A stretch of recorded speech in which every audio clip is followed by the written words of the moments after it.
नमस्कार, मैं हूं अंकुर। आप देख रहे हैं सत्य हिंदी। एक नजर अब तक की सुर्खियों पर। अमेरिका के राष्ट्रपति ट्रंप ने ब्रिक्स देशों पर 10% टैरिफ लगाने की चेतावनी को दोहराया है। ट्रंप ने कहा कि जब मैंने ब्रिक्स के 6 देशों के बारे में सुना तो मैंने उन्हें भारी नुकसान पहुंचाया। अगर ये इस मामले में आगे बढ़ते हैं तो बहुत जल्दी खत्म हो जाएंगे। भारत ब्रिक्स का संस्थापक सदस्य है। ट्रंप ने समूह के देशों का नाम लिए बिना कहा, जब मैंने इस ब्रिक्स समूह के बारे में सुना तो मैंने उन पर बहुत जोरदार प्रहार किया और अगर ये कभी सार्थक तरीके से बने भी तो ये बहुत जल्दी खत्म हो जाएंगे। हम किसी को भी हमारे साथ खेलने की इजाजत नहीं देंगे। उन्होंने कहा ये छोटा ग्रुप तेजी से खत्म हो रहा है। अमेरिकी राष्ट्रपति ट्रंप ने बीती मई में भारत और पाकिस्तान के बीच हुए सैन्य टकराव को लेकर बड़ा दावा किया है। ट्रंप ने शुक्रवार को कहा कि भारत पाकिस्तान सैन्य संघर्ष के दौरान 5 लड़ाकू विमान मार गिराए गए थे। ट्रंप ने व्हाइट हाउस में रिपब्लिकन सांसदों के साथ डिनर के दौरान ये बात कही। हालांकि उन्होंने ये साफ नहीं किया कि वो किस पक्ष के विमानों की बात कर रहे थे। इस दौरान ट्रंप ने एक बार फिर दावा किया कि उन्होंने ट्रेड का इस्तेमाल करके दोनों देशों के बीच युद्ध विराम कराया था। भारत और पाकिस्तान के बीच मई की शुरुआत में हुए संघर्ष के बारे में बात करते हुए ट्रंप ने कहा, दरअसल विमानों को हवा में ही मार गिराया जा रहा था। 4 या 5, लेकिन मुझे लगता है कि असल में 5 जेट मार गिराए गए थे। उन्होंने इस बारे में विस्तार से कुछ नहीं बताया।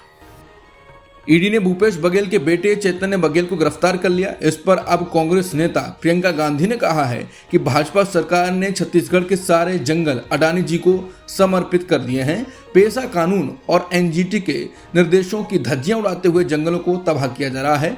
पूर्व मुख्यमंत्री भूपेश बघेल जी विधानसभा में ये मुद्दा उठाने वाले थे। उन्हें रोकने के लिए सुबह सुबह ईडी ने उनके घर पर छापा मारा और उनके बेटे को गिरफ्तार कर लिया। उन्होंने कहा कि पिछले 11 सालों में देश अच्छी तरह समझ चुका है कि ये जनता की आवाज को कुचलने और विपक्ष को दबाने के तरीके हैं, लेकिन ऐसे हथकंडों से सच को दबाना और विपक्ष को डराना नामुमकिन है। कांग्रेस का एक एक कार्यकर्ता बघेल जी के साथ मजबूती से खड़ा है।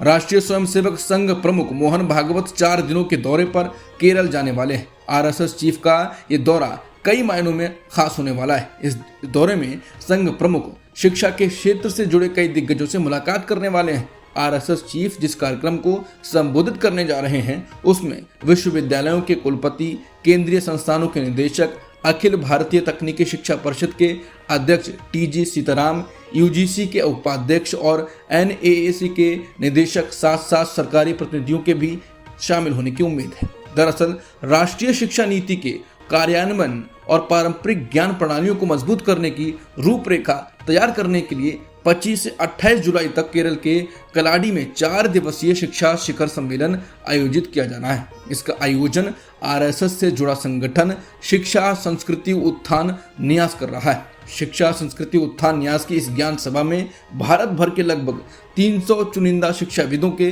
साथ साथ वरिष्ठ अधिकारी और आध्यात्मिक संगठन भी शामिल होंगे। महाराष्ट्र में शुक्रवार को विपक्षी दलों ने राज्यपाल सीपी राधाकृष्णन से मुलाकात की और उनसे आग्रह किया कि वह महाराष्ट्र जन सुरक्षा विधेयक 2024 को मंजूरी न दे। विपक्ष ने इस बिल को तानाशाही वाला कानून बताया जो लोकतंत्र को दबा सकता है। ये बिल मानसून सत्र के दौरान विधानसभा और विधान परिषद दोनों में पास हो गया था। शुक्रवार को कांग्रेस नेता विजय वडेट्टीवार, एनसीपी शरद पवार गुट के जयंत पाटिल और उद्धव ठाकरे गुट के नेता राज्यपाल से मिलने पहुंचे और इस बिल को लेकर अपनी आपत्तियां जताई। राज्यपाल से मुलाकात के बाद विजय वडेट्टीवार ने कहा कि हमने राज्यपाल को बताया कि जिस तरह से जन सुरक्षा बिल को पास किया गया था वो सही तरीका नहीं था। हमें भरोसे में नहीं लिया गया, हमें बोलने नहीं दिया गया। हमारे पास सुझाव और आपत्तियां थी लेकिन उन्हें रखने का मौका नहीं दिया गया। 5 साल बाद दिल्ली हाईकोर्ट ने तबलीगी जमात से जुड़े 70 लोगों के खिलाफ दर्ज 16 एफआईआर और उनके आधार पर की गई कानूनी कार्रवाई को रद्द कर दिया है। यह एफआईआर मार्च-अप्रैल 2020 के दौरान लगाए गए कोरोना लॉकडाउन के नियमों के उल्लंघन के आरोप में दर्ज की गई थी। दिल्ली हाईकोर्ट की जस्टिस नीना बंसल कृष्णा ने सभी मामलों को खारिज करते हुए कहा कि इन लोगों पर जो भी आरोप लगाए गए उनमें पहली नजर में कोई अपराध बनता ही नहीं था। उन्होंने साफ कहा कि मस्जिदों में रुके रहना किसी कानून का उल्लंघन नहीं था और इसे आपराधिक व्यवहार नहीं माना जा सकता है। कोर्ट ने यह भी कहा कि जब कार्यक्रम की तैयारी पहले से थी और नियम बाद में बदले गए तो इन लोगों को अपराधी नहीं ठहराया जा सकता। इस फैसले को न्याय की जीत और कोरोना काल में धार्मिक अल्पसंख्यकों के खिलाफ हुई कार्रवाई पर एक अहम टिप्पणी माना जा रहा है। बता दें, दिल्ली पुलिस ने आरोप लगाया था कि तबलीगी जमात के कुछ मेंबर लॉकडाउन और आदेशों का उल्लंघन कर रहे थे और वो मरकज में रुके हुए थे। इसी आधार पर 70 लोगों के खिलाफ अलग अलग 16 FIR दर्ज की गई थी। तबलीगी जमात को हाई कोर्ट ने बेगुनाह साबित किया और साफ कहा कि कोरोना फैलाने का कोई संकेत तक नहीं था। इस पर वरिष्ठ पत्रकार आशुतोष ने कहा है कि कोई भी टीवी एडिटर या एंकर माफी नहीं मांगेगा, पर उन्हें माफी मांगनी भी क्यों चाहिए? क्या यही लोग थे जिन्होंने इस्लामाबाद पर कब्जा कर लिया था? पंजाब में आम आदमी पार्टी सरकार के लिए एक बड़ी राजनीतिक चुनौती खड़ी होगी। राज्य में सभी विपक्षी पार्टियों ने मिलकर संयुक्त किसान मोर्चा द्वारा शुरू किए जा रहे आंदोलन का समर्थन किया है। ये आंदोलन राज्य सरकार की लैंड पूलिंग नीति के खिलाफ है। लैंड पूलिंग का मतलब है कि किसानों से उनकी जमीन स्वैच्छिक रूप से ली जाएगी और उसे विकास के कामों में इस्तेमाल किया जाएगा, लेकिन किसान इसे जबरदस्ती मान रहे हैं और कह रहे हैं कि इससे खेती और पर्यावरण दोनों को नुकसान होगा। इस नीति के तहत करीब 65,500 एकड़ जमीन ली जानी है। अब इस मुद्दे पर एक बड़ा बदलाव देखने को मिला है। साल 2020 में जब केंद्र सरकार ने 3 कृषि कानून लाए थे, तब किसान संगठनों और बीजेपी के बीच जबरदस्त टकराव हुआ था और 1 साल लंबा किसान आंदोलन चला था। लेकिन अब 5 साल बाद बीजेपी और संयुक्त किसान मोर्चा ने आपसी मतभेद भुलाकर एकजुट होने का फैसला किया है। वहीं अब 30 जुलाई को पूरे पंजाब के गांवों में किसान एक साथ ट्रैक्टर रैली निकालेंगे और इसी से आंदोलन की शुरुआत होगी। बीजेपी के नेता सुभाष शर्मा और केवल सिंह ढिल्लों ने SKM को अपनी पार्टी का पूरा समर्थन देने का वादा किया। इस तरह इस मुद्दे पर अब पंजाब की राजनीति में नए समीकरण बनते नजर आ रहे हैं, जहां किसान, विपक्ष और बीजेपी तीनों एक मंच पर हैं और आम आदमी पार्टी सरकार के खिलाफ एकजुट हो चुके हैं। बिहार विधानसभा चुनाव से पहले दलित वोटर्स को लेकर एक सर्वे किया गया है। ये survey National Confederation of Dalit and Adivasi Organisation और द कन्वर्जेंट मीडिया ने साथ में सर्वे किया है। इस सर्वे में बताया गया है कि दलित वोटर्स क्या सोचते हैं। सवाल किया गया कि नीतीश कुमार के कामकाज को आप कैसे देखते हैं। इसमें 45% से अधिक लोगों ने काम अच्छा बताया और खराब बताने वालों की संख्या करीब 49% थी। इसके अलावा करीब 6% की कोई राय नहीं थी। वहीं बिहार में कौन नेता पसंद है, इसमें तेजस्वी यादव आगे रहे।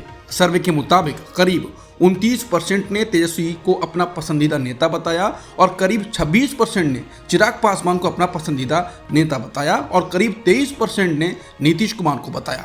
बाकी वोटर्स जीतन राम मांझी, प्रशांत किशोर जैसे नेताओं को मिले। बिहार में किए गए सर्वे में दलित वोटर्स की पहली पसंद महागठबंधन बताया गया। 46% से अधिक वोटर्स की पसंद महागठबंधन है और करीब 32% की पसंद NDA है, जबकि करीब 22% दलित वोटर्स की पसंद दूसरी पार्टियां हैं। बिहार में राष्ट्रीय स्तर पर उनका पसंदीदा नेता कौन है, सर्वे में यह भी पूछा गया। इसमें राहुल गांधी ने लंबी छलांग लगाई और मोदी फिर भी आगे रहे। करीब 41% दलित वोटर्स ने राहुल गांधी को अपना पसंदीदा नेता बताया और मोदी को 47.5% ने अपना पसंदीदा नेता बताया और 12% से अधिक लोगों ने दूसरे नेताओं को अपना पसंद बताया। पीएम मोदी ने शुक्रवार को मोतिहारी में ऐसा कहा जिसकी चर्चा हो रही है। पीएम मोदी ने कहा कि हमारा संकल्प है कि आने वाले समय में जैसे पश्चिमी भारत में मुंबई है, वैसे ही पूरब में मोतिहारी का नाम हो। जैसे अवसर गुरुग्राम में है, वैसे ही अवसर गयाजी में बने। पुणे की तरह पटना में भी औद्योगिक विकास हो। मोदी की मोतिहारी दौरे पर मोतिहारी की चीनी की चाय का काफी जिक्र होने लगा। तेजस्वी यादव ने तंज भी कसा। उन्होंने कहा कि 11.5 साल पहले प्रधानमंत्री मोदी ने मोतिहारी में चीनी मिल खोलकर उसमें बनी चीनी की चाय पीने का वादा किया था, मगर आज तक वो पूरा नहीं हो पाया है। तेजस्वी ने उन्हें 11 साल पुराना वादा याद दिलाया। उन्होंने कहा कि लगभग 132 महीने पहले नरेंद्र मोदी ने मोतिहारी में चीनी मिल खुलवाकर उसकी चीनी से बनी चाय पीने का वादा किया था। तेजस्वी ने आरोप लगाया कि पीएम बनने के 11.5 साल बाद भी मोदी ने अपने ये वादा पूरा नहीं किया। उन्होंने तंज कसते हुए कहा कि पीएम इस बार प्रायश्चित करेंगे एवं इसका दोषी सम्राट अशोक या चंद्रगुप्त मौर्य को ठहराएंगे। वहीं पीएम मोदी ने आज मोतिहारी को मुंबई बनाने का वादा किया है, जिसके बाद सोशल मीडिया पर लोगों का कहना है कि फिर से मोदी जुमला बोलकर चले गए, इस बार पहले ही पकड़े गए हैं। पीएम मोदी ने शुक्रवार को पश्चिम बंगाल के दुर्गापुर में एक जनसभा को संबोधित करते हुए देश में अवैध रूप से घुसे घुसपैठियों के खिलाफ सख्त कार्रवाई का ऐलान किया। उन्होंने कहा कि जो लोग भारत के नागरिक नहीं हैं और देश में अवैध तरीके से घुसे हैं, उनके खिलाफ भारतीय संविधान और कानून के तहत कानूनी कार्रवाई की जाएगी। मोदी ने कहा कि मैं दुर्गापुर की धरती से साफ साफ कहना चाहता हूँ, ध्यान से सुनिए, जो भारत के नागरिक नहीं हैं, जो अवैध रूप से देश में घुसे हैं, उनके खिलाफ संविधान और कानून के अनुसार सख्त कार्रवाई होगी। अब तक की खबरों में इतना ही। बाकी खबरों के लिए बने रहिए सत्यहिंदी.com के साथ।